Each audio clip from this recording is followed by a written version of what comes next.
Wabarakatuh.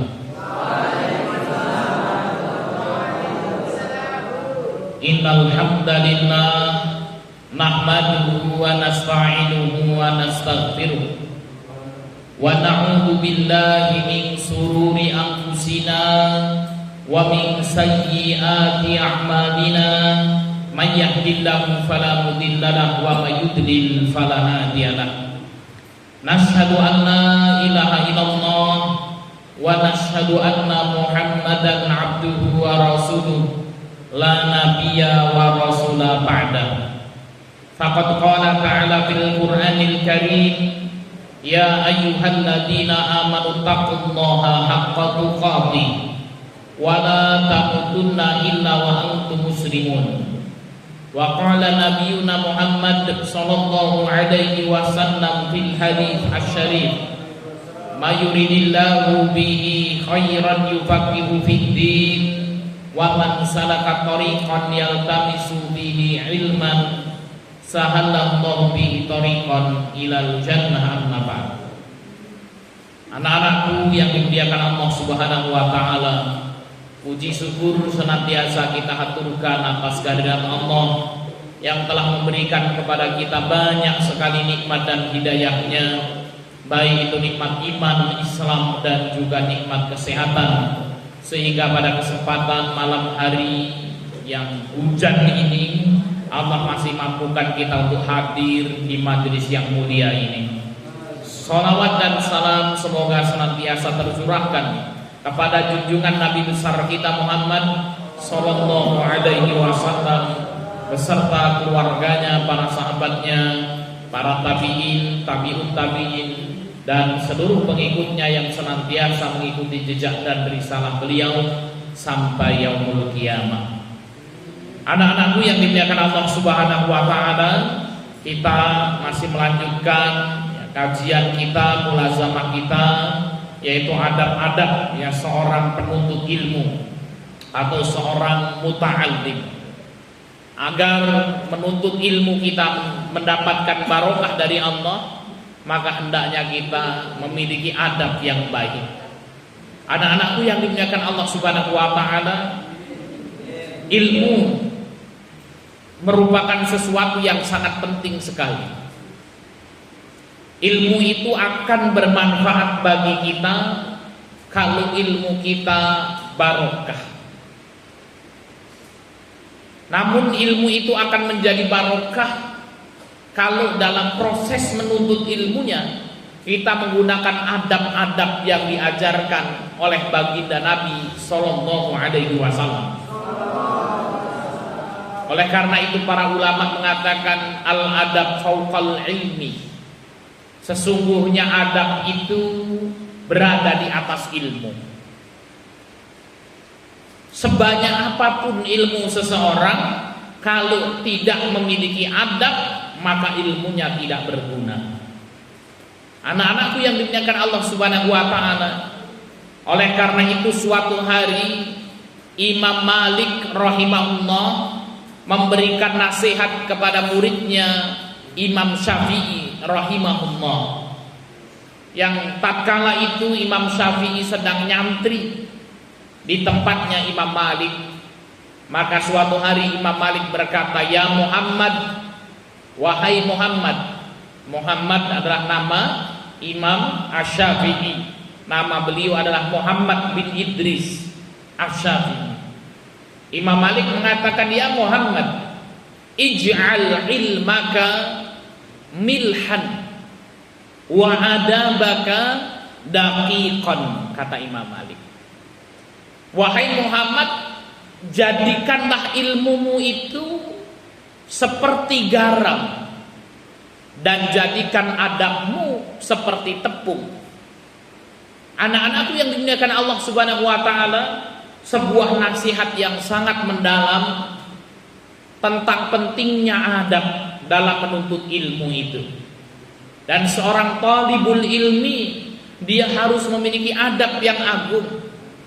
Ya Muhammad, ij'al ilmaka milhan. Jadikan ilmumu itu seperti garam. Di mana garam, anak-anakku, ya garam ini adalah penyedap rasa. Namun perlu kita ketahui bahwasanya garam ini bukanlah bahan baku pokok, hanya sekedar penyedap rasa saja. Waj'al adabaka daqiqan, dan jadikanlah adabmu seperti tepung. Sekarang Ustadz mau tanya, kira-kira makanan apa yang terbuat dari tepung bercampur dengan garam? Apa kira-kira? Makanan apa itu dari tepung kemudian rasanya asin? Apa? Bakwan. Pada kesempatan malam hari ini, ya kita akan berbicara tentang bakwan goreng ini. Anak-anakku yang dimuliakan Allah Subhanahu wa taala, ya makanan yang terbuat dari tepung dan garam ini seperti bakwan. Rasa asin dan gurih pada bakwan itu adalah ilmu kita. Sedangkan tepung yang ada di bakwan itu adalah adab kita. Jadi rasa gurih dan asin adalah ilmu, sedangkan tepung adalah adab. Baik anak-anakku yang dimuliakan Allah Subhanahu wa taala, seseorang ketika dalam kondisi lapar, hujan rintik-rintik seperti ini, kemudian disediakan bakwan goreng yang anget, ya, dengan secangkir kopi. Wow, Masya Allah, ya, enak tidak kira-kira? Enak sekali.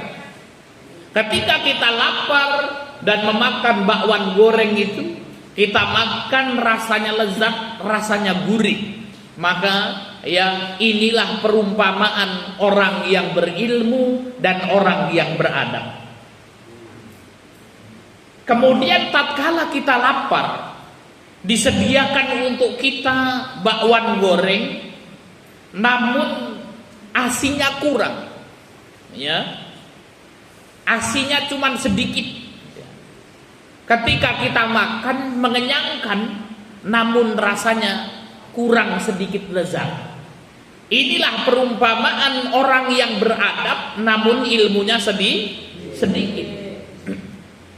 Kalau ketika kita lapar dan dihidangkan kepada kita bakwan goreng, namun tidak ada rasa asinnya, tidak ada rasa gurihnya, kemudian kita makan bakwan tersebut, Ustaz, rasanya hambar, tidak ada rasa asin-asinnya sama sekali, Ustaz. Namun ya karena lapar kita makan, akhirnya mengenyangkan. Inilah perumpamaan orang yang beradab namun tidak punya ilmu.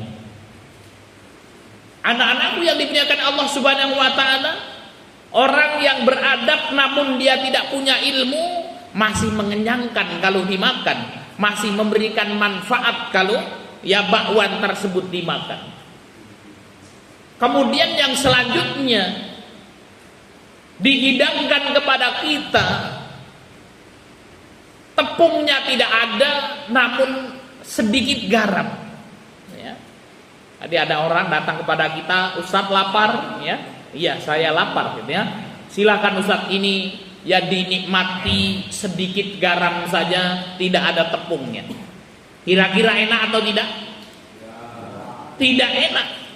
Kita akan mengernyitkan muka kita karena kita dihidangkan sedikit garam. Inilah anak-anakku, orang yang ilmunya sedikit namun tidak memiliki adab.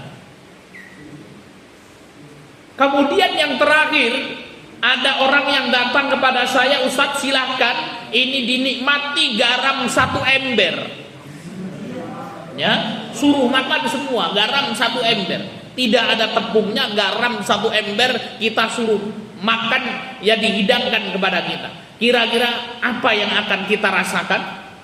Kita akan tersiksa, ya, bisa jadi kita akan sakit karena kebanyakan garam. Inilah anak-anakku yang dimuliakan Allah Subhanahu wa taala, perumpamaan orang yang ilmunya banyak namun tidak memiliki adab.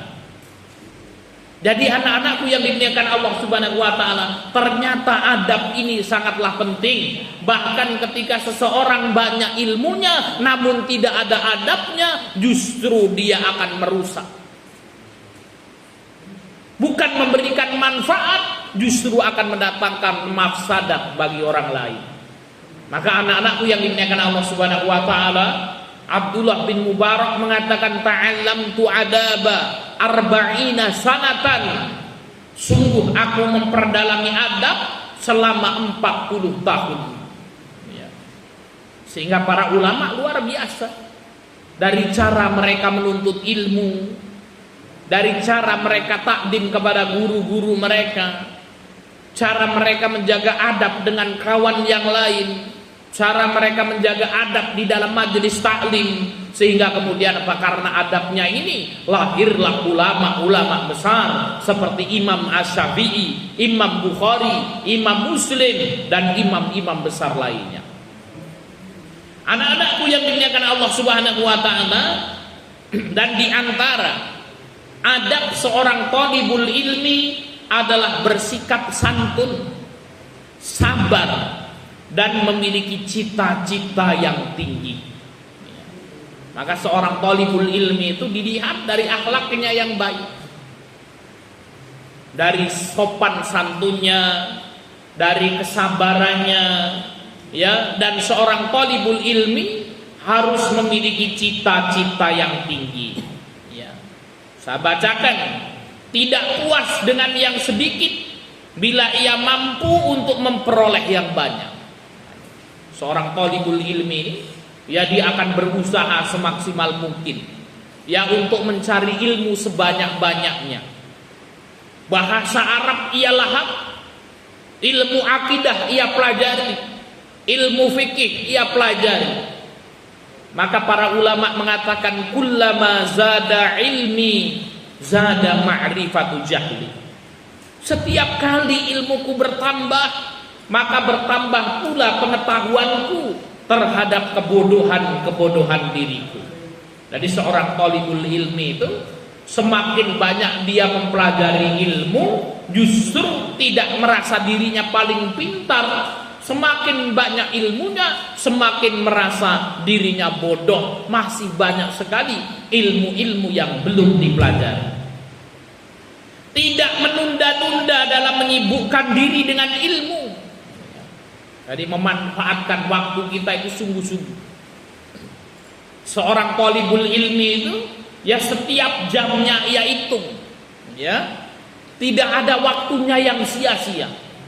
Maka sudah seyogianya seorang thalibul ilmi dia menertibkan jadwal hidupnya. Antum harus punya jadwal pribadi. Bangun jam 3:30, sholat tahajud, qiraatul Quran, zikir dan bermunajat kepada Allah Subhanahu wa taala sampai datangnya waktu subuh, sembari kita beristighfar.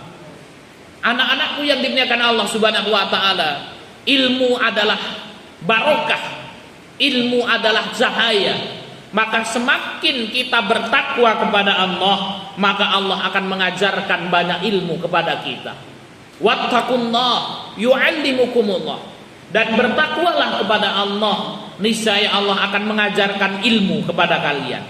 Jadi kalau kita ingin menjadi orang besar, kita ingin menjadi orang sukses, maka perbanyak ketakwaan kita kepada Allah, niscaya Allah akan mudahkan kita jalan menuntut ilmu itu. Kita harus punya jadwal setiap jam kita. Datang waktu subuh, kita sholat subuh. Sholat kita qobliyah subuh akan mendapatkan kemenangan dan kekayaan.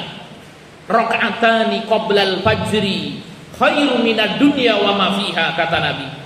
2 rakaat sebelum subuh itu lebih baik daripada dunia dan seisinya. Kaya kita dengan sholat 2 rakaat sebelum subuh, kemudian kita melaksanakan sholat subuh, kemudian kita berzikir pagi, kita berzikir di pagi hari, kemudian kita, ya, setoran hafalan Quran, bersih-bersih, MCK, masuk kelas, ya. Maka ketika kita masuk di dalam kelas, maka harus kita gunakan waktunya dengan sungguh-sungguh. Kita harus punya target-target dalam hidup. Ustaz, ya, pokoknya lulus SMA Al-Abror saya harus memiliki nilai sekian, saya harus paham bahasa Arab dengan baik, saya harus memiliki hafalan Quran sekian juz. Ini harus dibuat di dalam hidup kita, kemudian apa kita realisasikan di dalam harian kita. Setiap semester Pak Ustadz harus mendapatkan nilai sekian. Nilai-nilai harus bagus Pak Ustadz. Ya, maka kemudian apa dibuat target-target tersebut. Setiap harinya kita memiliki jadwal agenda harian. Ya, kalau gurunya datang, alhamdulillah. Kalau gurunya tidak hadir, segera kita gunakan untuk meringkas, untuk membaca, ya untuk mempelajari ilmu-ilmu yang lain. Bukan ketika ustadz tidak hadir, semuanya serempak mengucapkan alhamdulillah. Ya, langsung disusun bangku-bangku yang ada dengan rapi tidur. Ya, langsung semuanya berpindah ke belakang kelas yang menyusun bantal untuk tidur ngorok dan ngiler. Ya. Seorang thalibul ilmi harus memiliki semangat, gunakan waktunya. Bahkan ketika liburan tiba, Ustaz termasuk orang yang jarang ya, ketika liburan jarang keluar. Dulu waktu Ustaz mondok ya, ketika datang liburan setiap bulan ada keluaran. Maka untuk pergi ke kota dulu ya kita harus berjalan kaki dulu selama 1 jam. Ya, berjalan kaki selama 1 jam ya baru nanti mendapatkan mobil. Ya. Oh waktunya keluaran, Masya Allah santri bergembira.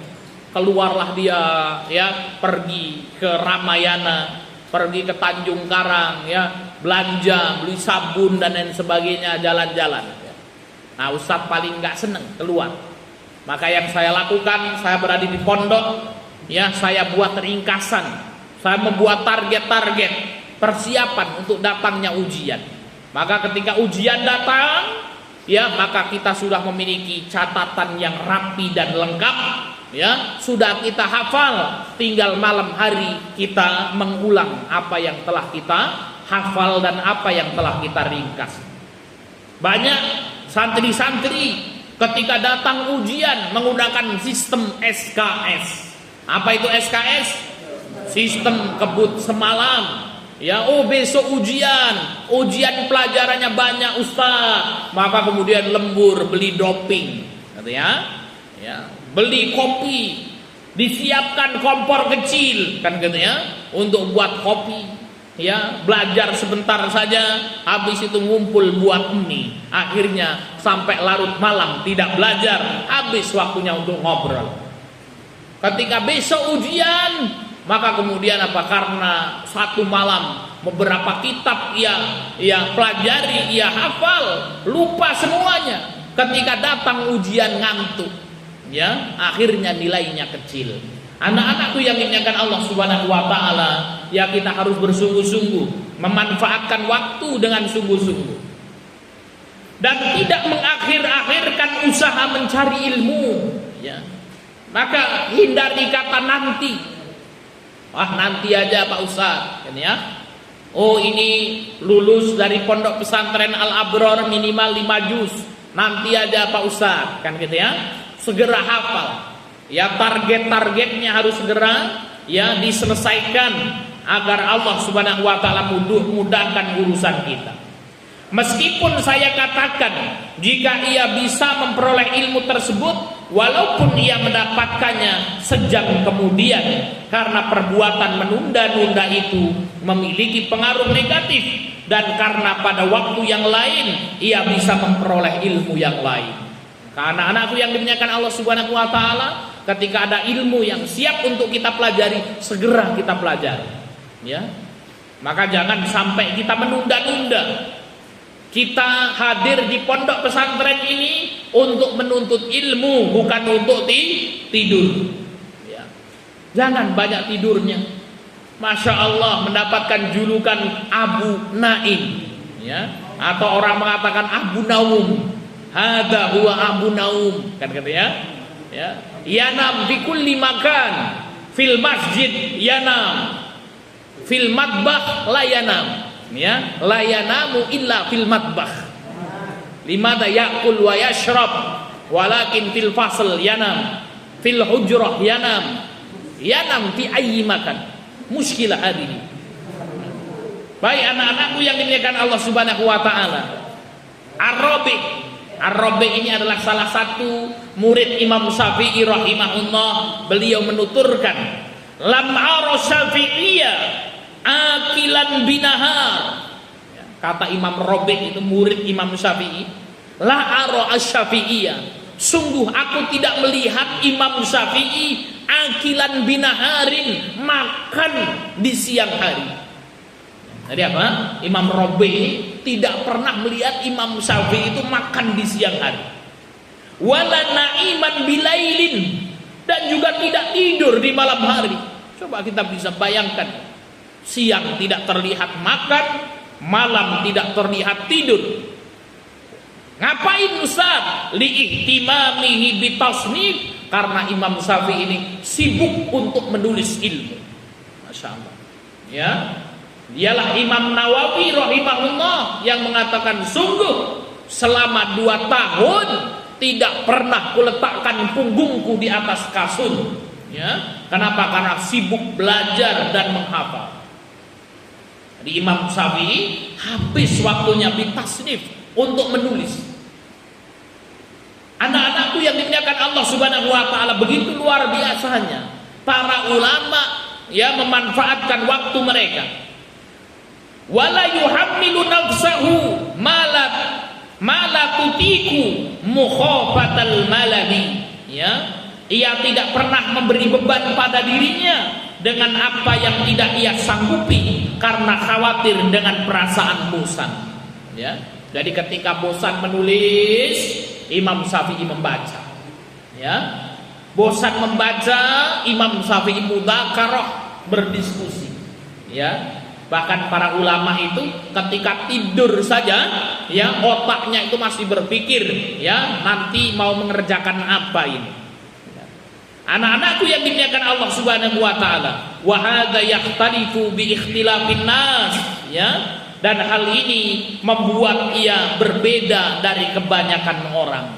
Jadi anak-anakku yang dimuliakan Allah Subhanahu wa taala, begitu luar biasanya semangat para salafus saleh dalam menuntut ilmu. Anak-anakku yang dimuliakan Allah Subhanahu wa taala, oleh karena itu di pondok pesantren Al-Abrar ini kita harus menyiapkan diri kita untuk meraih kesuksesan kita. Sekarang saya tanya, siapa di sini yang pingin sukses? Angkat tangannya. Masya Allah, semuanya pingin menjadi orang sukses. Anak-anakku yang dimuliakan Allah Subhanahu wa taala, kalau kita pingin sukses dalam hidup kita, ada 4 hal yang harus kita lakukan. Ya, tadi apa? Kalau kita pengen sukses, ada 4 hal yang harus kita lakukan. Inilah yang dilakukan oleh baginda Nabi Sallallahu Alaihi Wasallam. Jadi baginda Nabi Sallallahu Alaihi Wasallam itu luar biasa. Di usia mudanya beliau sudah menjadi orang yang sukses. Di umur berapa baginda Nabi menikah? Umur berapa baginda Rasul menikah? 25 tahun. Ya, dari baginda Nabi menikah 25 tahun. Berapa mahar Nabi Shallallahu Alaihi Wasallam untuk ibunda Khadijah? Berapa? 100 ekor unta. 100 ekor unta. Ya, dulu Ustaz ya ketika belajar di Yaman ya membuka kurban unta. Ya. Nah itu kalau datang Idul Adha kita motong unta, ya kita sati untanya, pergi kita ke kolam renang bareng-bareng sambil nyati unta di Yaman. Ya, harga unta anak-anakku yang dimuliakan Allah, kalau unta baladi, ya unta dari Arab itu, satunya itu sekitar 100 jutaan. Unta yang hebat, unta yang super. Ya, kalau mahar Nabi SAW 100 ekor unta, kalau satunya 100 juta, maka 100 juta dikali 100 berapa? 1 miliar mahar Nabi SAW ketika menikah. Masya Allah. Siapa di sini yang pengen ya meneladani Rasul? Angkat tangannya. Siapa yang pengen kalau nikah maharnya seperti Nabi? Angkat tangan. Ya, maka jangan tidur-tidur kata gini ya. Berapa maharnya? 1 miliar. Ya. Jangan Pak Ustadz, saya maharnya pengen seperti baginda Rasul 1 miliar. Pas mau menikah 10 juta pun masih minta sama bapak dan ibunya. Ya. Anak-anakku yang dimuliakan Allah Subhanahu wa taala, ini bedanya. Ya, generasi hari ini dengan baginda Nabi. Baginda Nabi umur 25 tahun nikah bayar sendiri, maharnya bayar sendiri, bukan kaleng-kaleng maharnya 1 miliar dibayarin. Ya. Hari ini kita umur 25 tahun ya masih minta duit sama bapak dan ibu. Alhamdulillah ya, ketika Ustadz menikah cari modal sendiri. Ya, cari modal sendiri. Cari duit sambil belajar di Yaman. Tahun akhir, bagaimana ini? Pulang pasti pengen nikah kan katanya. Umur sudah 26 tahun ketika itu. Tapi kalau pulang nikah, malu kalau kita minta duit sama orang tua. Ya. Oh, kita harus buat gimana caranya bisa dapat duit. Ya, kita buka travel ketika itu. Dibuka ya. Pemberangkatan sekolah ke Yaman, ya. Kita datang ke kampus-kampus, ya, bertemu dengan para doktor, para profesor. Ya, gimana kalau kita mendatangkan orang ke sini, ya?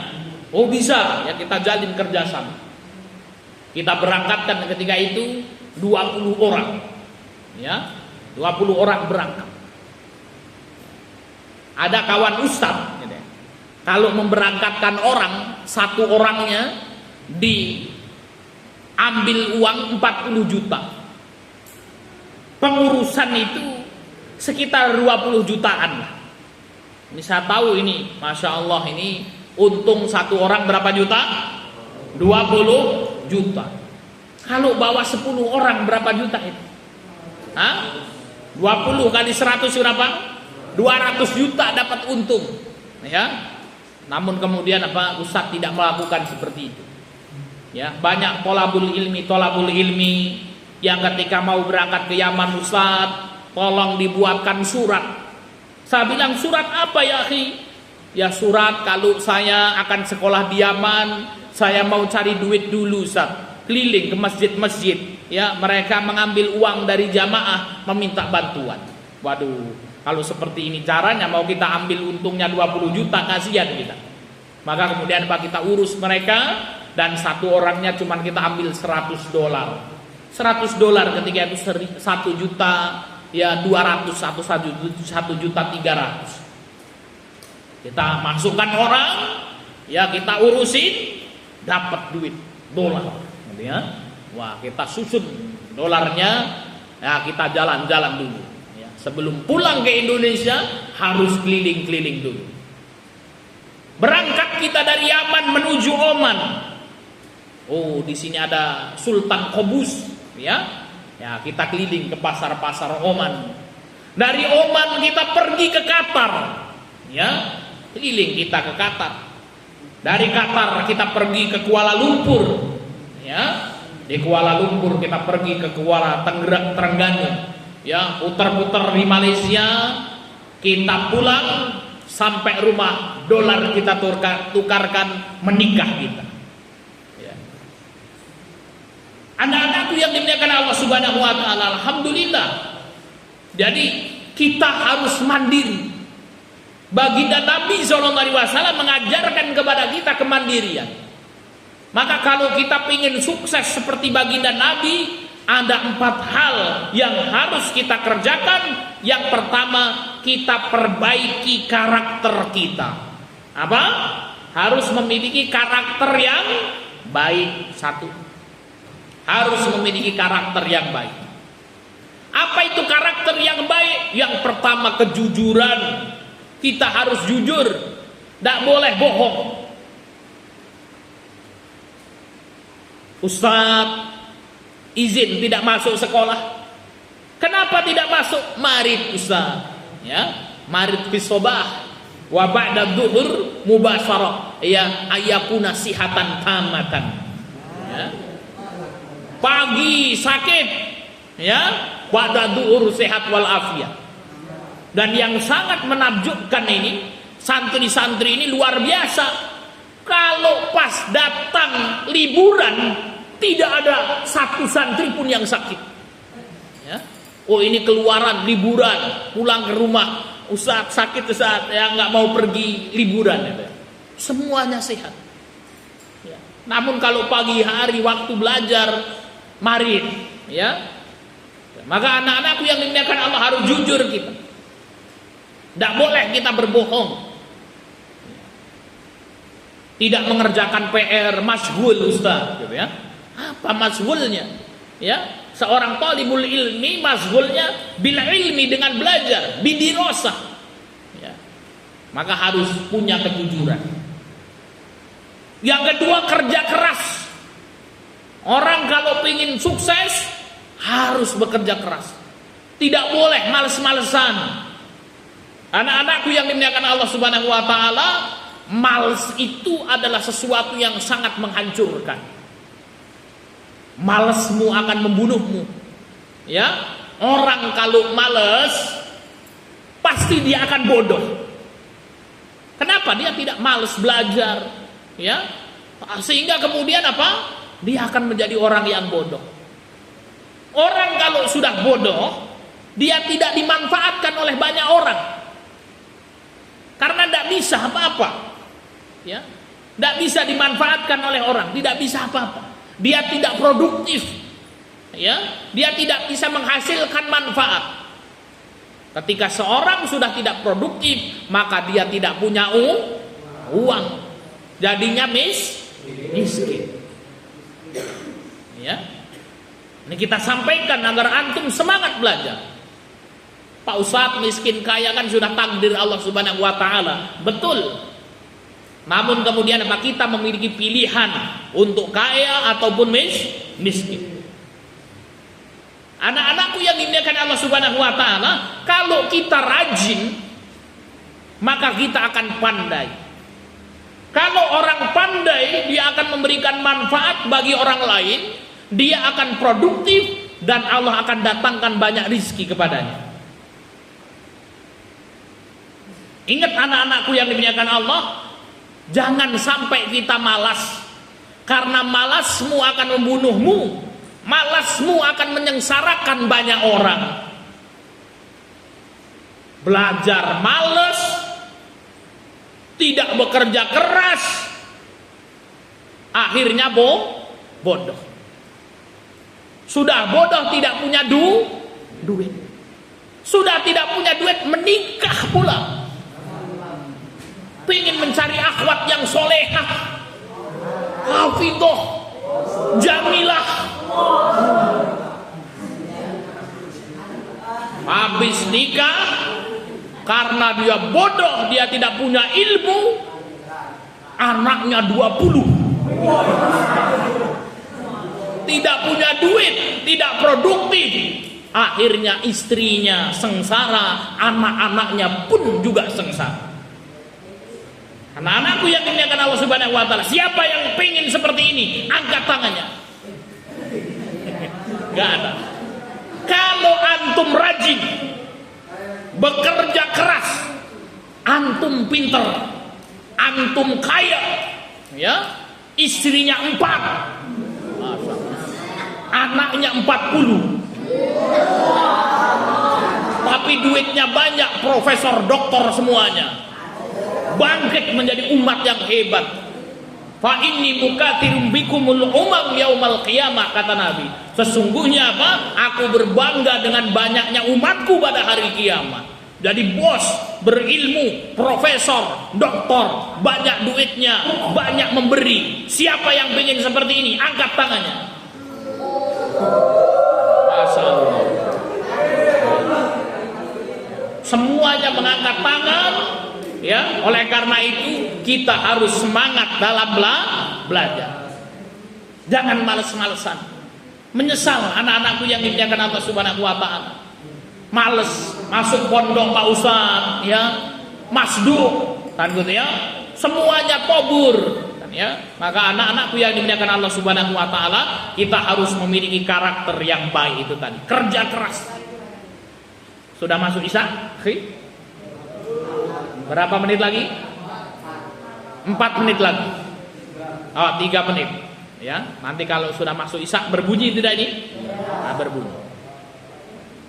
Kita habiskan karakter yang harus kita miliki. Yang kedua apa tadi? Kerja. Yang ketiga ulet. Ulet. Apa itu ulet? Pantang menyerah. Ya, ulet itu pantang menyerah. Tidak patah karena lelah. Ya, itu ada ulet. Ada orang masya Allah jujur. Ada orang pekerja keras namun bosenan. Ya. Tadi ulet itu adalah lawan dari bosen. Ya, ulet. Segala sesuatu harus ulet. Orang yang tidak ulet dia akan bosenan. Ustadz, saya ingin belajar bahasa Arab Ustadz. Ya, menghafal sorof. Ya, wah ketika sulit, waduh, ganti adalah bahasa Inggris. Ya. Belajar grammar sulit, aduh Pak Ustaz, ini bahasa Cina aja Pak Ustaz. Ya. Anak-anakku yang dimuliakan Allah Subhanahu wa taala, inilah yang disebut dengan kutu loncat. Kutu loncat itu dia tidak ulet. Ustaz masuk di Al-Abror kayaknya sulit Pak Ustaz, keluar dari Al-Abror pindah ke pondok yang lain. Nanti di pondok yang lain nggak betah lagi, keluar lagi. Ya, keluar terus dari satu pondok ke pondok yang lain. Akhirnya tidak selesai belajarnya. Ya, tahu-tahu dapat undangan, barakallahu laka wa baraka alaikuma wa jama'a bainakuma fi khairin. Ya. Padahal dia belum mensukseskan belajar. Ya, kita lanjutkan sebentar. Maka anak-anakku, yang ketiga ulet. Kemudian yang keempat, amanah dan tanggung jawab. Kalau kita diberikan amanah, maka kita harus tanggung jawab. Lawan dari amanah adalah khianat. Ya, awas, orang yang khianat dia tidak akan sukses dalam hidupnya. Maka jangan sampai kita mengkhianati belajar kita. Jangan sampai kita mengkhianati harta teman kita. Ya, awas, hati-hati, mudah-mudahan di sini tiada ada orang-orang yang suka ngambil barang kawannya. Ya. Oh, duit hilang Pak Ustaz. Nah, ini hati-hati.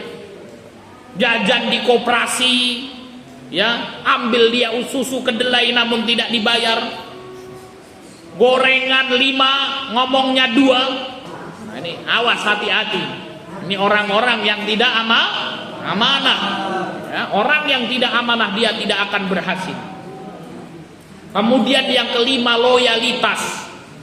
Ya, apa itu loyalitas? Cinta terhadap apa yang ia lakukan. Nah, kalau di pondok pesantren ini, ya karakter ini, ya antum jujur, belajar karena Allah, belajarnya sungguh-sungguh, antum ulet, ya, kemudian amanah dan tanggung jawab. Kemudian apa? Yang kelima, antum loyalitas, cinta dengan pondok pesantren antum. Maka ini adalah karakter yang baik. Anak-anakku yang dimuliakan Allah Subhanahu wa taala, sudah masuk waktu Isya. Ya, khulasah atau ya kesimpulan dari apa yang kita sampaikan pada kesempatan malam hari ini. Sebagai seorang thalabul ilmi harus bersikap santun, sabar, dan memiliki cita-cita yang tinggi. Ya, tulis cita-cita antum, perjuangkan cita-cita antum, bekali diri kita dengan ya 4 hal. Yang pertama adalah karakter yang baik. Ya, masih ada 3 lagi, insya Allah akan kita sampaikan di pertemuan yang akan datang. Terus semangat, ya, berdoa kepada Allah, perbanyak takwa, mudah-mudahan Allah memudahkan segala urusan kita. Dan mudah-mudahan ya hari ini antum menjadi santri, ya 10 tahun lagi, 5 tahun yang akan datang antum menjadi para pemimpin negeri ini. Amin ya Allah. Demikian yang bisa saya sampaikan. Kita kembalikan ke pembawa acara.